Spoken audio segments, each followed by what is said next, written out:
Jean-Roch Coignet's Memoirs offer a vivid account of his life as a soldier under Napoleon Bonaparte. The French army just won a historic victory at Austerlitz. Let's begin. The Allied princes came to pay their respects to Napoleon, and he entertained them with grand reviews. We stood guard at the homes of these princes, who gave us various rewards. For high-ranking officials, it was His Grace Cambacérès who was the least generous, never giving more than half a bottle to the sentry at the entrance. Thus we grimaced when our turn fell at his residence. We were overloaded with duties, 8 hours of sentry duty and 2 hours of patrol, totaling 10 hours per night, along with 24 hours of continuous duty without undressing. We had to respond immediately to the first call and answer, "Present." Every day the descending guard had 24 hours of duty to perform. Then there were large manoeuvres that kept us all day in the plain of Sablons and at the Tuileries. The Emperor summoned a lot of artillery, wagons and caissons, inspecting them to ensure nothing was missing. He climbed onto the wheels to check, especially the pharmacy, shovels and picks. He conducted a severe inspection with Mr. Larry present for the pharmacy and the engineering chiefs for the shovels and picks. He was hard on them if everything was not complete. He was the toughest and the best man. Everyone trembled and everyone loved him. The order was given for a review of linens and shoes and an inspection of arms for the campaign. The Emperor reviewed us and ordered us to be ready to depart. Our officers told us we were going to a congress where the Emperor of Russia and the King of Prussia would be present. But upon reaching the Prussian borders, we were informed that war had been declared with Prussia and Russia. We left in the early days of September 1806, heading towards Würzburg, where the Emperor awaited us. This city is beautiful, with a magnificent castle. There was a grand reception of the princes by Napoleon. From there, the army corps were directed to Jena, marching quickly. We arrived there on October 13th at 10 o'clock at night. We crossed the city without seeing it. Not a single light illuminated us. Everyone had left. Absolute silence. Arriving near the city, at the foot of a mountain as steep as a house roof, we had to climb and immediately form a line on the plateau. On the edge of this precipice, we had to place ourselves by touch. No one could see anyone else. Absolute silence was necessary. The enemy was close by. We were immediately placed in a square, the Emperor in the centre of the guard. Our artillery arrived at the foot of this terrible mountain, and, unable to cross it, had to widen the path and cut through the rocks. The Emperor stayed there until the road was finished, and the first cannon passed in front of him, pulled by 12 horses, without speaking or making any noise. 4 pieces were brought up at a time and immediately positioned in front of our banner. Then the horses returned to the foot of the mountain to pull up more cannons. Part of the night was spent on this arduous task without the enemy noticing. The Emperor placed himself in the middle of his square and allowed us to light 2 or 3 fires per company. We were 220 per company. 20 per company were allowed to leave to fetch food. The journey was not long. We could throw a stone into the city from the top. All the houses were deserted. The poor inhabitants had abandoned everything. We found all we needed, especially wine and sugar. Officers maintained order, and within 3/4 of an hour we were on our way back, loaded with wine, sugar, pots, and all kinds of provisions. We had candles to light our way down into the cellars, and in the grand hotels we found a lot of sealed wine. Wood was brought, fires were lit, with wine and sugar in the pots. We drank to the health of the King of Prussia all night, and all the sealed wine was shared. There was an abundance. Each grenadier had 3 bottles, 2 in his bearskin cap and 1 in his pocket. We had hot wine all night and brought some to our brave artillerymen who were exhausted, and they thanked us. Their officers were invited to have hot wine with ours. Our moustaches were well drenched, but we were forbidden to make noise. What a punishment for us not to be able to talk or sing! Everyone had a clear head. Seeing us so well behaved made the Emperor cheerful, Before dawn he was on horseback to inspect his troops. The darkness was so deep that he had to be lit to see his way, and the Prussians, seeing lights moving along their line, fired at Napoleon, but he continued his route, returned to his headquarters, and ordered the arms to be taken up. Dawn had not yet broken when the Prussians greeted us, October 14th, with cannon fire that passed over our heads, and an old Egyptian soldier said, "The Prussians have colds, they are coughing, we must bring them some sweet wine." The entire army moved forward without being able to see a step ahead, feeling our way like blind men, bumping into each other. At the noise of movement in front of us, we recognized that we had to halt and begin the attack. Our brave Marshal Lannes was heard on our left. It was the signal for the entire line. We could only see by the light of the musket fire. The Emperor quickly advanced us against their centre. He had to tell us to moderate and stop. Their line was pierced like the Russians at Austerlitz. The cursed fog hindered us, but our columns kept advancing, and we had the ground to recognize each other. Around 10 o'clock the sun came out to illuminate us on a beautiful plateau. There we could see each other face to face. We saw to our right a beautiful carriage with white horses, and we were told it was the Queen of Prussia escaping. Napoleon halted us for an hour, and we heard a terrible fusillade on our left. The Emperor immediately sent an officer to find out what was happening. He was angry, taking snuff and pacing in front of us. The officer arrived and said, "Sire, it is Marshal Ney engaged with his grenadiers and voltigeurs against a mass of cavalry." He immediately sent his cavalry, and everyone moved forward. Lannes and Ney were masters of the left. The Emperor went there and no longer grumbled. Prince Murat arrived with his dragoons and cuirassiers. Their horses were panting. An entire division of Saxons was brought back. It was a pitiful sight, as blood was flowing from half of these poor souls. The Emperor reviewed them, and we gave them all our wine, especially to the wounded, as well as to our brave cuirassiers and dragoons. We still had 1,000 bottles of sealed wine, and we saved their lives. The Emperor gave them the choice to stay with us or be prisoners, saying he did not wage war against their sovereign. After the battle was won, the Emperor left us at Jena and went to see the corps of Davoust and Bernadotte. On our right, we could hear the cannon from very far away, and the Emperor sent orders for us to be ready to leave. We spent the night in this unfortunate deserted city. The Emperor returned, gathered the wounded, and we took them to Weimar, a beautiful city. We had a serious engagement at the attack on Hassenhausen against a lot of cavalry, but Prince Murat took care of it. We marched to Erfurt without being able to catch up with Davoust's and Bernadotte's corps, who collected all the Prussian baggage and cannons. We lost many men. On the 25th, we arrived in Potsdam. We stayed there on the 26th and 27th in Charlottenburg, the beautiful palace of the King of Prussia, which faces Berlin. This area is wooded up to the entrance gate of this beautiful capital. Nothing can be seen prettier. This gate is topped with a beautiful triumphal chariot, and the streets are laid out in straight lines. From the gate of Charlottenburg to the palace, there is a central alley with benches for the curious. The Emperor entered on the 28th, at the head of 20,000 grenadiers, our cuirassiers, and all our beautiful foot and horse guards. One can say the display was as beautiful as at the Tuileries.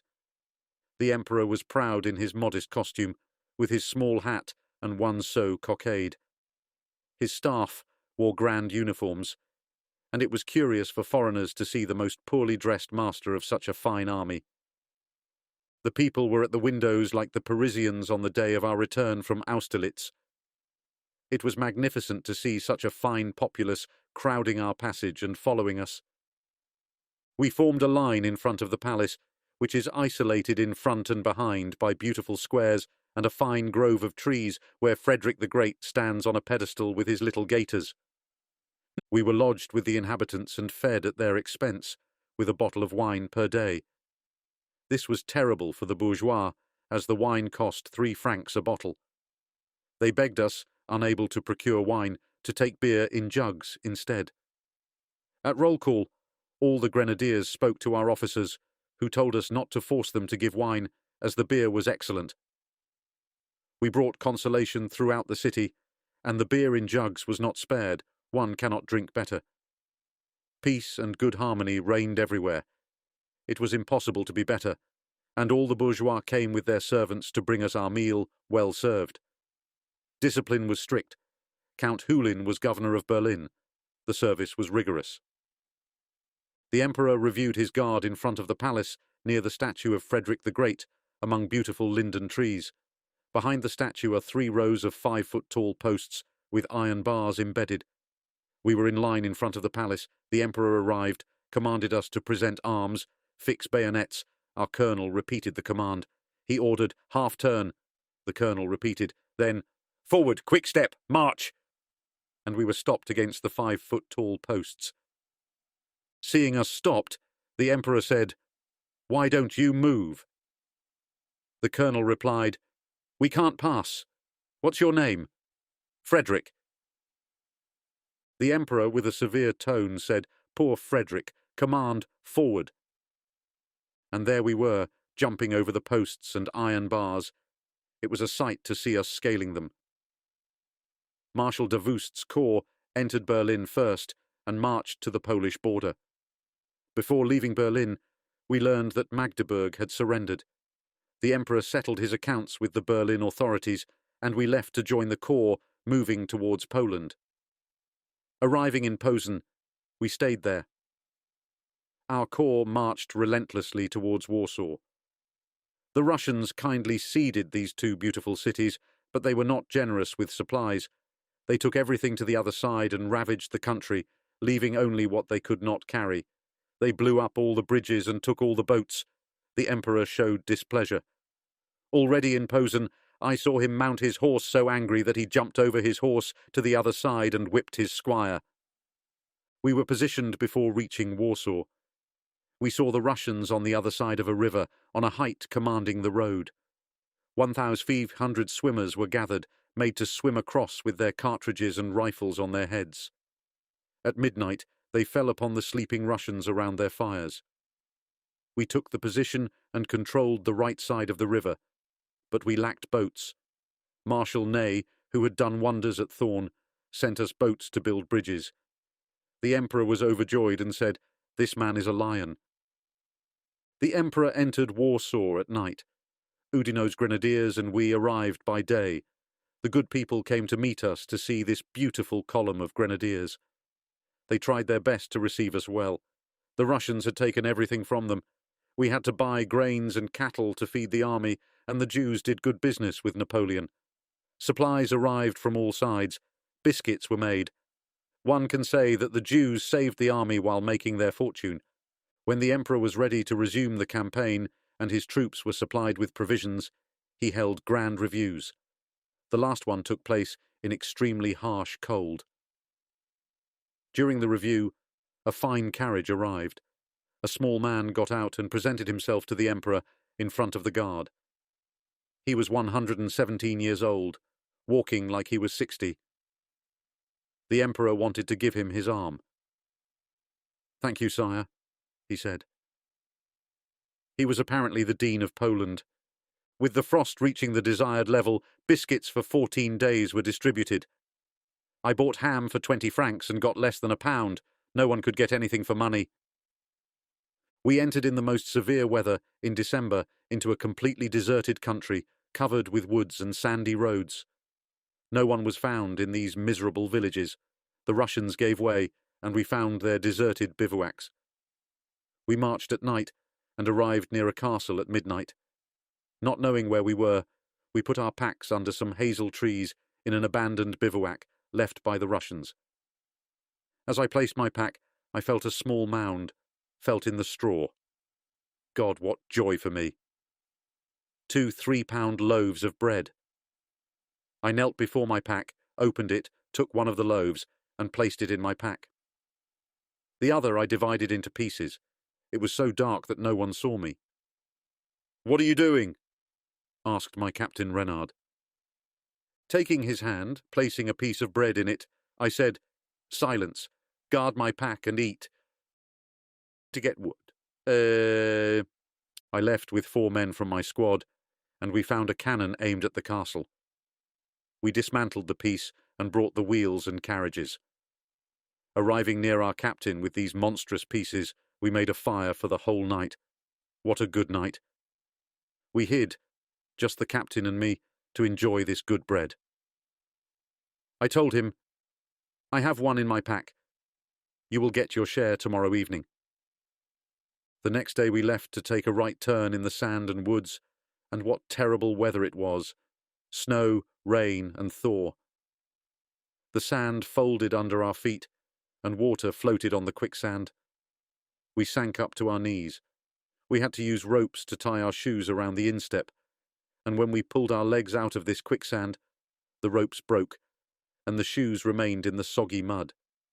Sometimes we had to pull our back leg like a carrot and carry it forward, then go back for the other with both hands and throw it forward, with our rifles slung over our shoulders to use our hands. And always the same manoeuvre for 2 days. Discouragement began to set in among the old soldiers. Some committed suicide from the agony. We lost about 60 men in the 2-day journey to reach Pultusk, a poor village covered in straw. The cottage the emperor stayed in was not worth 1,000 francs. That was the end of our misery. It was not possible to go further. We camped in front of this poor village called Pultusk. To set up our bivouac, we sought straw to put under our feet. Finding none, we took wheat sheaves to stay on the ground, and the barns were pillaged. I made several trips, bringing back a trough that the mounted grenadiers could not take. They loaded it on my back, and I arrived at my bivouac, making my comrades, who were giants beside me, tremble. But God had given me legs as thin as an Arabian horse. I returned to the village, brought back a small pot, 2 eggs and some wood. I was dead tired. No, man can never depict such misery. All our artillery was bogged down. The pieces ploughed the ground. The emperor's carriage, with him inside, could not get out. A horse had to be brought to his door to get him out of this bad situation and take him to Pultusk, where he saw the desolation in the ranks of his old soldiers who blew their brains out. It was there that he called us grumblers, a name that has remained and honours us today. I returned to my 2 eggs. I put them in my small pot before the fire. Colonel Frederick, who commanded us, came to my fire because I, being the bravest in adversity, had made a master fire first. Seeing such a good fire, he came to our bivouac, and seeing a small pot in front, he said, "Is the stew going well?" "Yes, Colonel, it's 2 eggs I found." "Well," he said, "can I count on 1?" "Yes, Colonel." "Well, I will stay by your fire." I went to get 2 sheaves of wheat to sit on, and I placed his 2 sheaves. Then I took my 2 eggs and gave him 1. Taking it, he gave me a Napoleon coin and said, "If you don't take these 20 francs, I won't eat your egg. It is worth that today." I was forced to take the 20 francs for an egg. He mounted grenadiers occupied the village of Pultusk. They found a huge pig and chased it into our camp. As it passed our bivouac, I rushed after this good prey, sabre in hand. Colonel Frederick, who spoke gruffly, shouted, "Cut its hamstring!" I rushed, caught up to it, and cut its 2 hamstrings, then ran my sabre through its neck. The colonel arrived with the grenadiers, and it was decided that, having stopped it, I would get a quarter and the 2 kidneys. I immediately went to get salt from the emperor's quarters. I found my lieutenant on duty, asked him for salt and a pot on behalf of the colonel, adding that I had stopped a big pig that the mounted grenadiers were chasing. "It is," he told me, "the house pig. The emperor is furious. His stew has been taken. Fortunately, his supplies have just arrived, and he ended up laughing, but he was as hungry as the others. Lieutenant, I will bring you a grill in an hour. Very well, my brave, go quickly to cook it." Arriving, I found the colonel waiting for me. "Here is salt and a big pot." "We are saved," he said. "But, Colonel, it's the house pig of the emperor, and his stew has been taken. Impossible. It's true." The mounted grenadiers and horse chasseurs went marauding for food for the next day. They returned in the evening with potatoes, and the distribution was made. Divided among the squads, It gave 20 potatoes for 18 men. It was pitiful, 1 potato each. The colonel and my little captain, Renard, were well warmed and each ate a kidney. Everything was shared among the family. The colonel took me aside and asked if I knew how to read and write. No, I replied. That is unfortunate. I would have made you a corporal. Thank you. The emperor summoned Count d'Orsay and said, You will leave with my foot guard and return to Warsaw. Here is the map. Do not follow the same route. You would lose my old grumblers. Report to me the missing. Choose your route to return to Warsaw. We left the next day by cross-country paths, always from one forest to another. We arrived 3 leagues from Warsaw in the most complete misery, sunken eyes and hollow cheeks, unshaven. We looked like corpses rising from the grave. General d'Orsay formed us into a circle around him and severely reprimanded us, saying that the emperor was displeased not to see more courage in adversity, that he had endured everything like us. Thus, he said, he calls you grumblers. We shouted, Long live the general! The people of Warsaw welcomed us with open arms on January 1st, 1807. The people did not know what to do for us, and the emperor let us rest in this beautiful city. But this little 14-day campaign had aged us by 10 years. After spending some time in Warsaw, we were sent forward into poor villages. The inhabitants had taken everything and driven their cattle to distant forests. As hunger drives the wolf out of the woods, reduced to the utmost misery, 12 of us well-armed men left to search the forest a league from our village through foot-deep snow. There we found human tracks, followed them, and arrived at a peasant camp on the mountainside. All their animals were tied, and their pots were over the fire. They were seized and dared not shoot at us. There were horses, cows, sheep. Everything was untied, and we took flour and bread in very small quantities. We returned to our village with 208 animals, and the sharing was done half for us, half for the peasants. They were left all their horses, except for 4 to maintain communication between villages, and 4 peasants to serve as guides.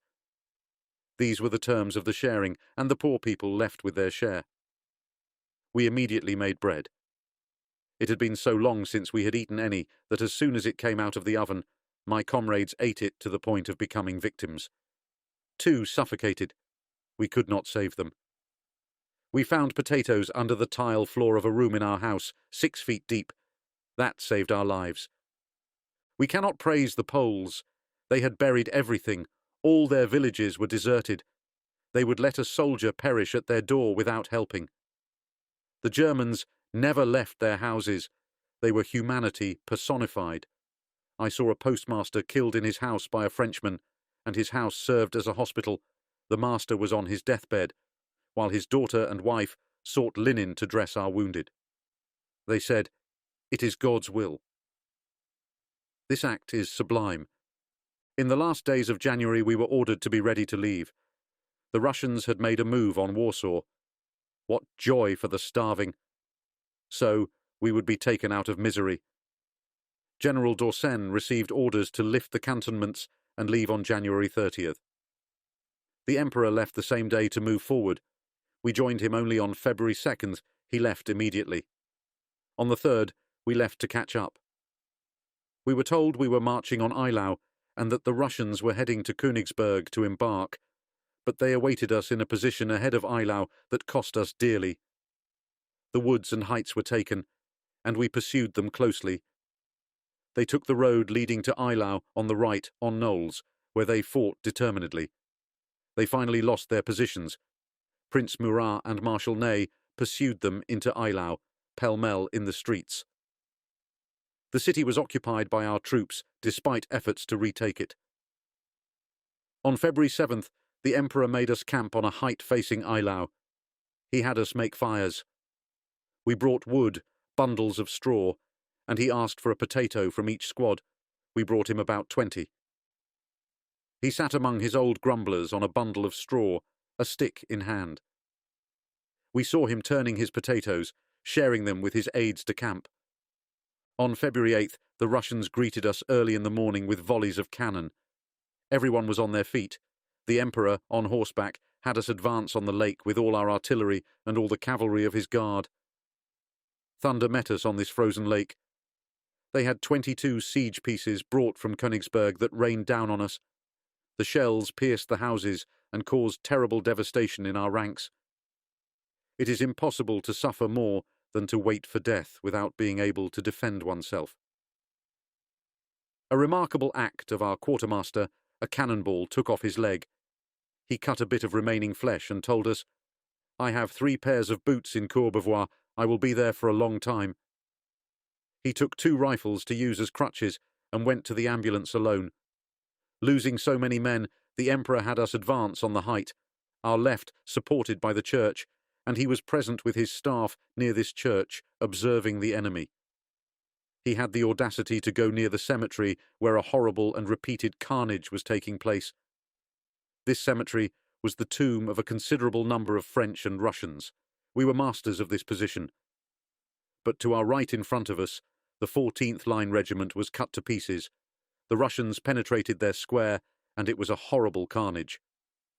The 43rd Line Regiment lost half its men. A cannonball cut the staff of our eagle between the legs of the sergeant major and made a hole in his coat front and back. Fortunately, he was not injured. We shouted, "Forward! Long live the Emperor!" As he was also in danger, he decided to send the 2nd Regiment of Grenadiers and Chasseurs, commanded by General d'Orsay. The cuirassiers had broken squares and caused a terrible slaughter. Our grenadiers fell with bayonets on the Russian Guard without firing a shot, and at the same time the Emperor had 2 squadrons of mounted grenadiers and 2 of chasseurs charge. They moved so rapidly forward that the grenadiers broke through all their lines and circled the Russian army. They returned, covered in blood, and lost some men unhorsed and taken prisoner.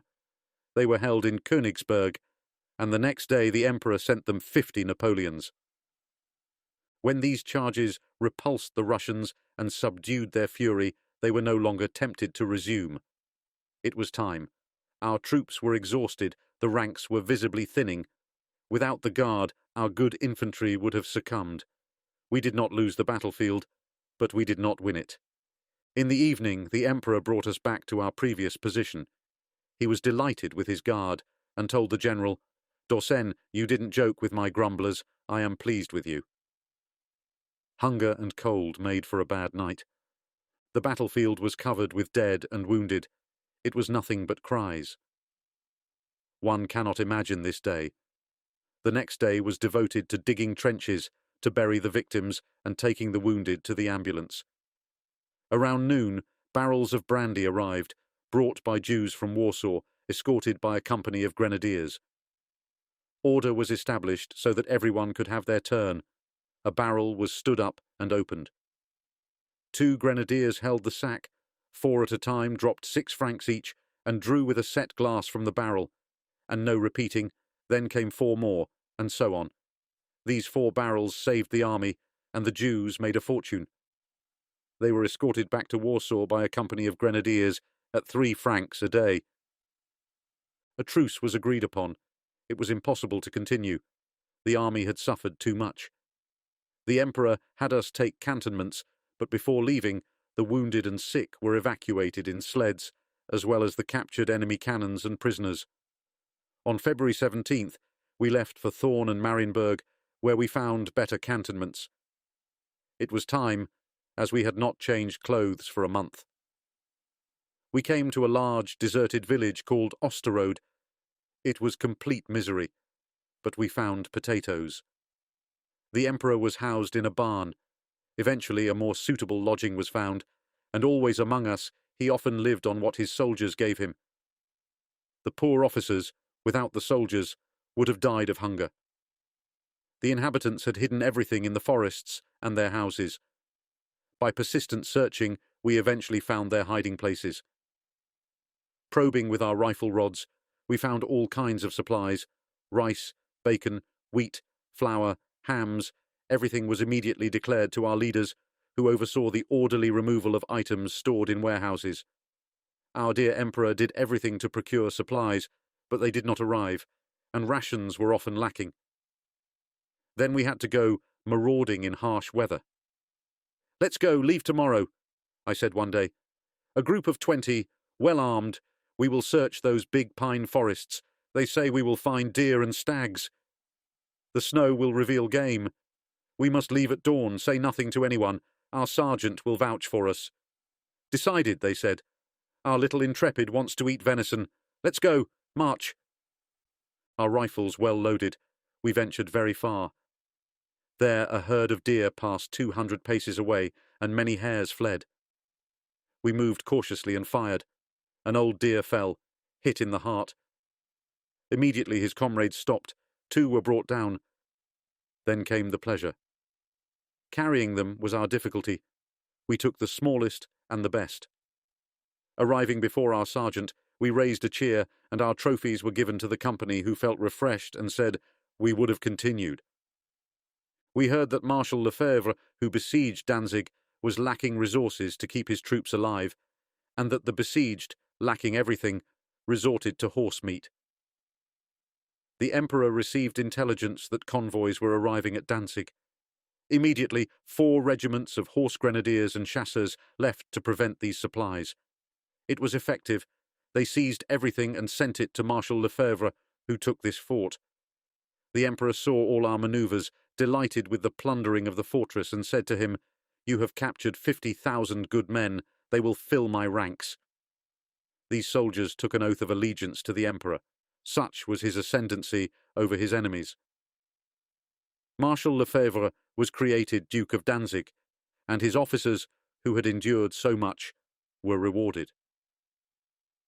Returning to our cantons, I had the misfortune of becoming seriously ill. Everyone thought I would not survive, as well as 3 of my comrades. A compassionate inhabitant gave us shelter and his bed. The captain sent to see us was furious, saying, "We will not see my brave boys again." I alone escaped death. A Jew came to our aid, brought me food, and took our lieutenant aside. Returning with the regimental surgeon, I was provided with remedies. The surgeon revived me with much effort. I was saved and returned to my comrades on the line. The kind-hearted man continued his beneficence towards me. I gave him a watch worth 20 francs to thank him for saving me. He said, "It was God's will. Remain honest and fear him."